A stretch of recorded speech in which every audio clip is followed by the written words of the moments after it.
Hi, Ann Cornick from Paint and Porcelain. I'm here to teach beginners how to get started in China painting and also to help experienced painters have someone to paint along with. So I hope you join us today. We're going to finish up the last part of our baby robin. If you want the baby robin study, it is available on my webpage, paintnporcelain.com. And you can go there and purchase the baby robin study. It's $5 for the downloadable version. And then when you download it, you'll be able to, on your computer, you'll be able to click on each of the first, second, and third fire Facebook studies that I did. And you'll be able to very easily go in and not only follow the instructions that you have in front of you and the line drawing and the first fire, painting that you have in front of you, but you'll also be able to review with me on Facebook what we did step by step. So that's one of the advantages of my studies. They're linked to a Facebook Live where you can actually watch somebody do it. So whether you're someone who reads and that's how you learn, or you actually are a visual person and it's better to see it, you have both available to you. Then as it goes on YouTube, I will be updating the study with the YouTube links. You'll get notification if you've already bought the study. And on YouTube, we don't have all the hellos and all the chat in there. It's strictly the tutorial. This is the way my baby bird turned out, my final fire. I'm real pleased. And I did something a little unusual on this. I did mother of pearl around the edge. Can you see that? Yeah, you can. And it's so pretty. I just love it. That's kind of what I wanted. I didn't want to distract from the bird or from the background. And I thought, ooh, mother of pearl sounds kind of pretty, and I wonder how that will work. And the interesting thing with that was I had some old Hanovia mother of pearl. This is what they don't make it anymore, but this is what it looks like. And I ran out about halfway through and I thought, oh no, but I had another mother of pearl, and I don't know who makes this. And I sort of mixed them and kind of kept going, and and I used luster thinner with it and just kept it going, and you can't tell.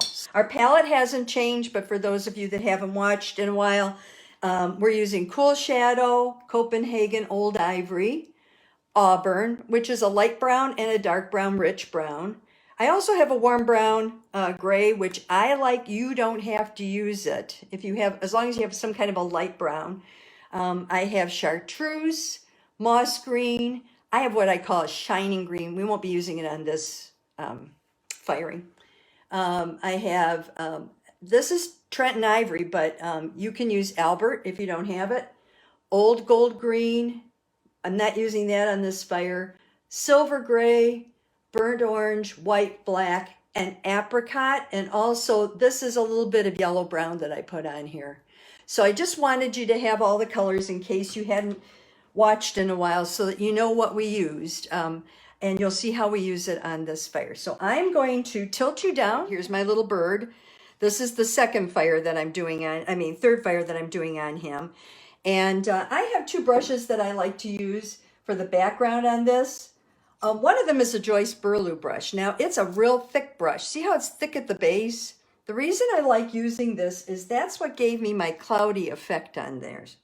And so what I will use this for is for the initial cloudy effect. So let me begin here. We're going to take the blue. You would use baby blue if you have it. I'm using Cool Shadow. It's my favorite, and I just really like it. And you're just going to dab it on, because what you want is kind of a cloudy background effect. So here we go. And try not to get too much, I don't want it quite that dark. Try not to get too much oil on it. Try to keep it dry if you can. Don't worry if you go over the baby bird. Don't worry about it at all. The idea is you'll come back and clean that up. So that'll work. But I want you to get the background, the depth that you want it. You can see this is the one that I did, and you can see the difference. It's quite a bit darker. So you do want to get it fairly dark. And one of the ladies last week, geez, I don't remember who now, asked me if I would take a little time and hold things up a little slower because it took a while for people to focus on what I was doing. And I appreciate that feedback. So yes, I'm going to try to remember to do that today, but we'll see. I sometimes go back to my old ways. You're staying away from the edge if you can. If not, you're going to wipe it off later because you're going to put that mother of pearl on there and you really don't want it on the edge. So now you can see it's kind of a chunky background that I'm doing. I'm not doing a real smooth background yet because basically I want this to look like sky behind him, kind of a cloudy or a pretty sky. And I wanted to have some wisps of white in it. Then as I get to the areas where there's a little bit of shadow, I am going to put a little bit of Copenhagen. I'm really not cleaning my brush in between. I'm just sort of tapping it and going right into the color because I want the color to be fairly dark. And I'm just putting the color on. Oops, I'm going to need a little more oil here. I don't normally like this brush because see how it curls when I paint with it? Oh, here, maybe you can see it better that way. There. There. And I don't like that because it drives me crazy. I like a brush that I can control the whole thing. But it gets this background on really well. So now I've done most of this background.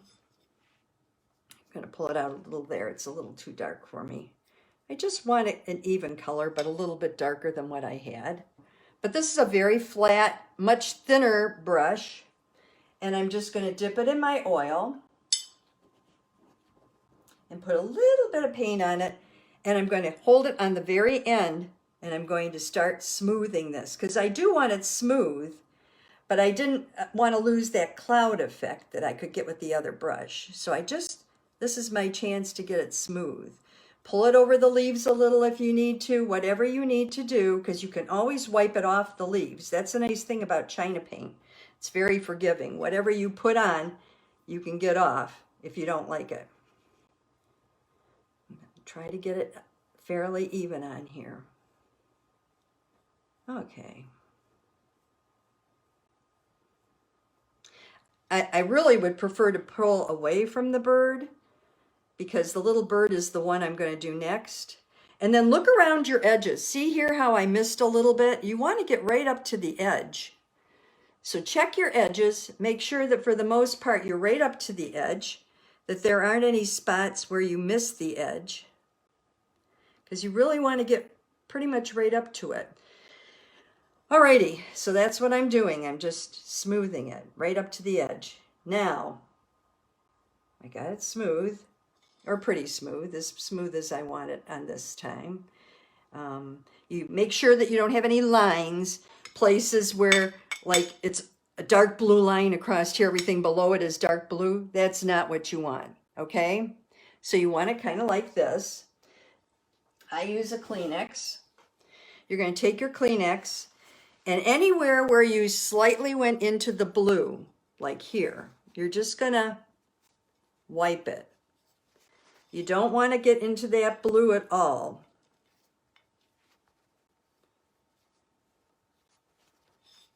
On the border. You want that blue gone. See right there, it's going over the edge. Can you see that there? Yeah. And so I'm going to take and get that blue off. Now look all the way around. Looks pretty good because you're going to put the mother of pearl on after this and then it's going to be over and done with. So get the background the way you want it. Get the blue the way you want it. What I want to do is I want to take some of that Copenhagen blue and I want to put it under the leaves, under the petals there, so that it, a little more Copenhagen. Blue is good because it gives you a nice darker color on your leaves, a little bit of shading, and it doesn't interfere with the green too much. That's why I use blue for shading underneath these, especially since I have a blue background. So I'm just going to do a little blue there.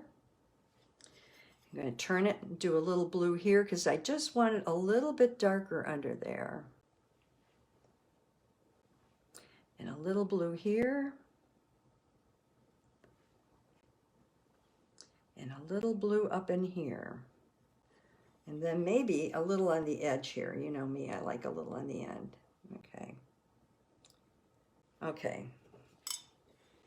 And that's what I've done there. I put the blue underneath just to bring out the petal on top, but also to give me a little bit more shading in those areas. Okay.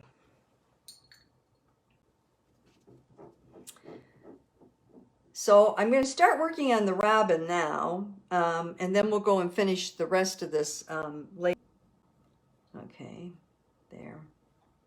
All right. Try to hold it flat. The purpose of this is to really get the depth in. I'm going to use a number 4, and I'm just going to start by using like a dark auburn, and I'm going to take and put it underneath the baby birds where the color should be here. A little there. And I'm going to put a little up in here. Oh, a little too dark. Wipe that off. A little up in there. It might be better to do it with auburn so you don't get as much. Use the side of your brush if you need to. You can also use your finger if you need to blend it a little bit. And I'm also going to put a little bit of this auburn under here.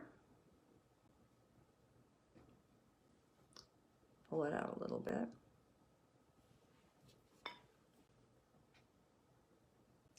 Now this is just flat color. We're not putting in a lot of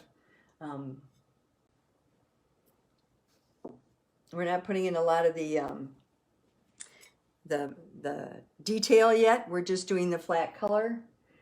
I want the breast to have a little more of this yellow, almost like a yellow brown in it here. So I'm going to put a little more of that in there.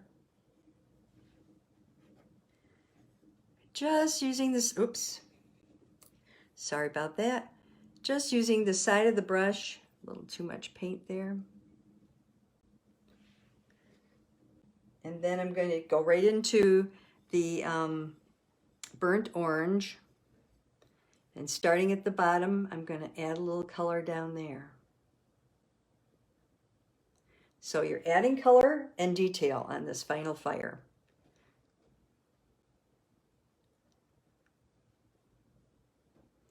And with this, if you use the circular motion, you can pull that kind of up into the rest a little more.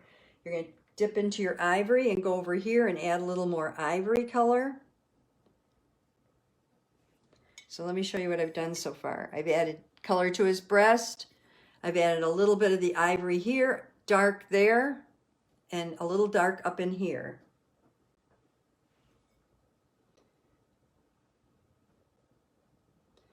Okay, and then I'm going to start working with the liner once I get the colors on. So I have to look at it, see if that's all the color I want. I could use a little more of a darker color up in here, I think. I'm going to take my rich brown and just go in and, oh, a little too dark.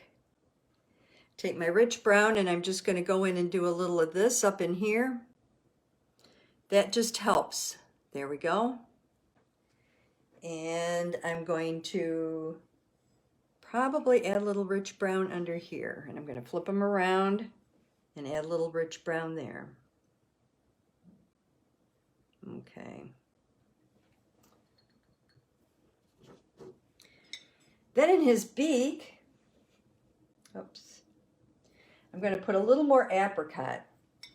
You see how in his beak it just needs a little color back in here. I'm just going to put a little apricot. It's my number 1. with a little yellow brown and just trace around that beak because I want it to be a little darker than it is. So here, I'll come real close, and here. Okay, so got that a little darker for him. Okay. And I think I'm going to put a little ivory up in here with my number 1.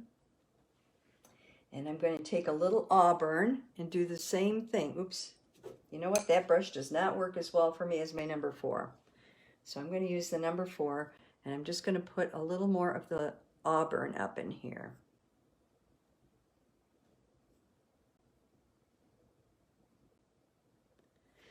Remember, we're just adding a little more color. Okay. I'm going to flatten out my brush now, and I'm really going to just smooth it.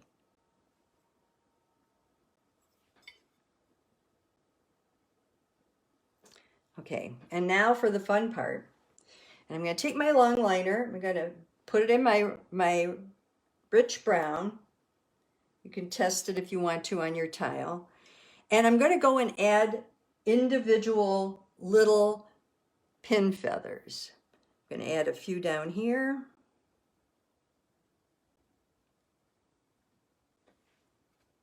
Let me show you how I'm adding those. I'm adding them like this.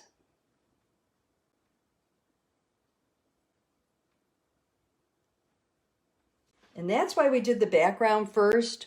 We don't want these to interfere with the background at all. I've got a few up in, oops, it's a little dark.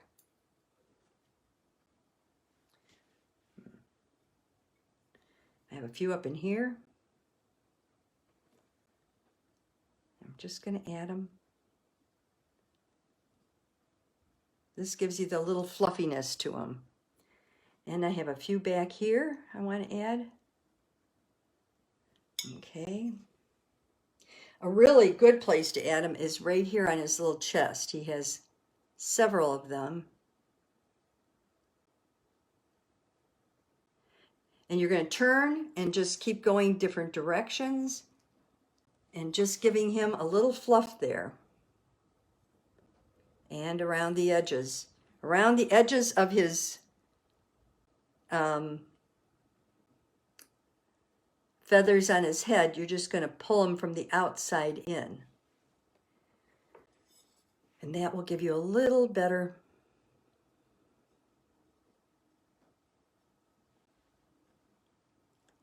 You might have to go into the auburn because you don't want them to be too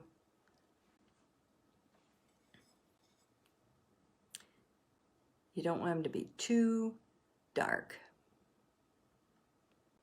And if they are too dark, go back over them with a little bit of a lighter color if you need to. You can even go into your ivory and pull some of the ivory over. See right here, I'm pulling a little of the ivory over. And just play with this. This is one time you can get a little muddy if you need to, because you want to get that fluffiness, that cute little fluffiness going there.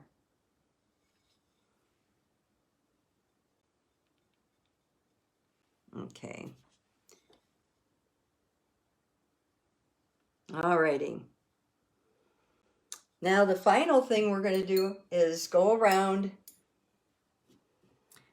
and make sure that his eye is dark. See the lines around his eye there? They need to be a little bit darker, so I'm going to, it'd be easier if I could set this down because everything is wet, but I'm going to just try to, oh, I did that okay. And then go here. So now the branches need a little bit of help. We're going to stay with the liner. And remember, this is detail. It's all we're doing on this. There's a little branch up in here. I'm just going to add a little detail too. There's a little branch down in here. I'm going to add a little detail too. I'm also going to take my brush, clean it off with turpentine, not turpentine, mineral spirits, and go through and take off the blue that accidentally got on some of this. There's also some blue up on this bud up here. I'm going to take that off. See what a difference that made? There's a little blue here. I'm going to take that off. There's a little blue here. Take that off. A little up in here. Okay. Then I'm going to go back to my liner. And I'm just going to try to do a little more detail. You're just making sure that all the little pieces, the shading, if you've got a dark color, you're going to worry about the shading. Make sure that you can see the stems. They don't have to be real prominent, but make sure that they attach to something. Like this one didn't attach all the way. These flowers don't have to have as much detail as this one and this one. So now I'm going to start working on those two flowers in the middle. This one had the green in the center. It was actually an old gold green in the center around, they had the little dots here. I'm also going to take and just do a little bit of an outline there and maybe a little bit of a, oops, let me get more green on here. A little bit of a green outline up here. No, still not dark enough. That drives me crazy. You either get it too dark or you never get it dark enough. There we go. And I think I want a little right in here. You're just sort of sketching around, just adding a little. You're also going to take and add a little white where you need to add white. Maybe a little there. Maybe a little up in here. A little here. Oops, not quite that much. There. That helps, I think, a little too. And then you can add a few white dots in the middle. I'm going to go back to my liner for that. And we'll do a white dots. Oops. You spin your liner in order to make a point when it's in there.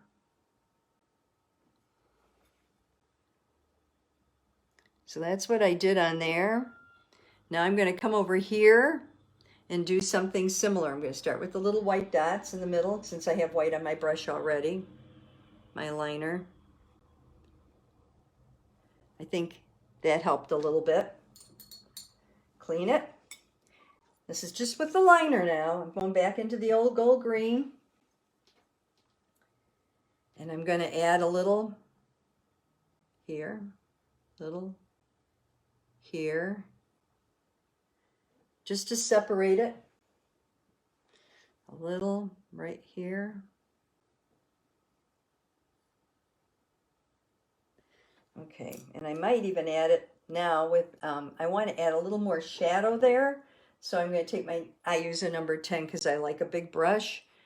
And then I'm going to take, I've got old gold green loaded on here, and I'm just going to add a little bit of, oh, a little more old gold green up in here. Because see how I have it right now down in here? It just looks like a line. I don't want that. I want it more of a shadow. So I loaded this with old gold green, and I'm just going to pull it out a little more. And I might want a little bit of shadow. Oops, lost my side that had the old gold green. I think I want a little right here. Okay. And I probably can do a little on this flower too. So this is how I finished that back flower. This looks a little dark on your screen, so just dab it a little. And then I like that. I'm going to add a little bit of blue to it, just a hint of blue to it. And I'm going to go over here. Well, that wasn't a hint of blue. And I'm just going to pull a little blue in. I want to pull a little blue in, but it's fighting me. There we go. Okay, so that's how my flowers turned out. And then I noticed one thing I missed in here. I want to really go back and look at my leaves. I think I'll just take Old Gold Green since I have it and make sure that I have like a little ticky up there. See how I did that? I just added this little guy right here. I'm going to do this here, this here. Remember, these don't have to be real detailed because these are in the background. And if you need to add any color anywhere else, I would say what you need to do more than anything is just go back and look at it. Make sure that you're comfortable with it. Does everything attach? Does the bird look okay? Does he need a little brown here? Yeah. There. I think that helps him a little bit. This is color good. I think it's pretty good. I mean, this is... Oh, you know, one thing I did on this other one, I took a little Old Gold Green and I just went here like this and added back a little shadow, and that sort of brought that out. So that's another thing you can do. All right, now the edge. I told you I'm going to be doing it with luster. So let me put my paints aside. You don't want your paints out if you're going to be doing luster. I'm just going to close them up. Make sure that you signed your piece. And I signed it on this one the same way I did on the other one, down here at the bottom in blue, so that it doesn't take away from the piece. I kind of like that. So, okay, so now luster. We've done luster before. This is nothing new for those of you that have been watching for a while. But I'm going to take my mother of pearl, which is the one I like, and I have a separate dish that I put the luster on, and I use it for all my luster. And I always use the same dish, and I clean this dish, and I use it over and over again. The other thing with luster, you'll notice I'm getting rid of all this kind of stuff too, is that with luster, you really want to have a clean dish. You want to have, especially with mother of pearl, but with each of my lusters, I have a dedicated brush. Now, this brush is not like the most expensive brush. I think I got it at like Joann Fabrics or one of those places, and I have a bunch of them. Let me show you here. These are all my different brushes that I use for the different, oops, not this, for the different lusters. And how I know what to use them for is I label them. Gold green luster. I put a little tape on this one to say it's for luster. This one is for platinum. MOP on it, mother of pearl. So I try to keep them separate, and I think that way I get a better outcome. Now I'm going to take, and I'm going to put a few drops of this on the plate. And this was fighting me the other day, so let's see how it does today. There is luster in here, but it's an older luster. I just bought a new one, and it's mother of pearl is actually a pink color. This mother of pearl has turned kind of yellow, but it's not, doesn't seem to be a problem. And I have a luster thinner now. I checked because I thought people might ask, what else can you thin it with? I've checked, and they say you can thin it with lavender oil, gold essence, or luster extender. And I want to let you know that you can buy the luster extender and the gold essence, or the gold essence, for about $4.50 at Maryland China if you need it. I use this with a dropper. I hope this is the dropper that works. And I just put a couple of drops in to thin it down a little so that it doesn't get too gunky. I'm going to have to put a little more in. You can't keep going over and over luster when you apply it. I mean, you can try, but it doesn't always work. And it's going to go on either yellow or pink or whatever color it is. It's not going to look like the color it's supposed to be. And you're just going to put it on the edges and paint it on. Now this is kind of a shell edge, and I noticed that I do have to be kind of careful because it tends to collect in certain spots. And I can be careful, but it really, when it fired, even though it collected in those spots, it didn't always show up. So that's the nice thing about it. And I'm just painting it on. And I'm trying not to touch the paint so I don't get any blue on this. And I'm trying not to let any, see, there are a couple places here it's building up. I have to be very careful to put it on so it doesn't build up. I want it to be as smooth. There's like a little build up there. I'm going to go over it. Try to keep it as smooth as possible. You do have to work quickly. It sets up and it gets tacky very easily. I bought my luster from Maryland, China. They're the only ones I know right now that still carry luster. Unless you go, it used to be that Harrogate, Held of Harrogate over in England carried it. And I don't know if they still do or not. So they went out of business, then they came back in business. And I haven't bought anything from them lately, so I really don't know. But if you're over in England, I know we have a couple of people that watch us from there. They may be a source of luster for you. You remember we use luster on our ornaments. I'm trying to hold this very gingerly because I don't want to get my hand in it. So I hope you can see. And you just put this on. Now, once you've done this, I wouldn't mess too much with the plate afterwards because you don't want to touch the luster. But I'm going to let mine dry a little bit before I fire it. I just find that it works better that way. It's easier for me to transport it. My kiln is in the basement, so it's not always easy for me to get it.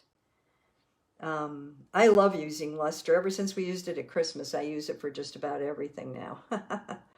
And I like the mother of pearl because I think it's, you know, it's the one that looks the prettiest without being overly gaudy, I think. It just adds a little sparkle. Now I am going over some of the luster because it's not quite as dark as the other, but I'm putting fresh luster on my brush as I do it, and I'm just pulling one direction just so I don't mess things up too much. It'll give me a more even coat, I think. Okay. Now, I'm done with that. I'm going to set my brush and my luster down. I am going to take my Q-tip, just dip it in the luster thinner, dip it on a Kleenex here, and I'm just going to go around the edge to make sure I get the luster off the edge that I don't want there. Because sometimes you get it on the edge and you really don't want it on the edge.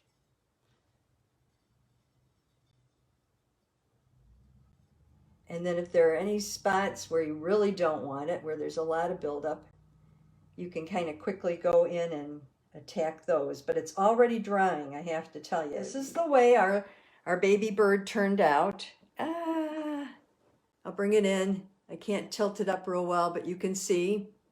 And I put the luster on it. And hopefully, when we fire it, this is what we'll have. And you can see the luster on the edges here. See how pretty it is? When you have the plate down, it really doesn't show. But it just gives it a little sparkle, and I really like it. I will see you next week. Pick up those brushes and keep painting. I hope you enjoyed the program, and I hope you'll take a minute to subscribe so that other people can learn more about China painting and we can get the word out to more people. You also can look at the links below. My Paintnporcelain.com website has a lot of freebies and printables for new and experienced painters, as well as studies, supplies, and even some of my hand-painted china. So thank you again, and I'll see you next time.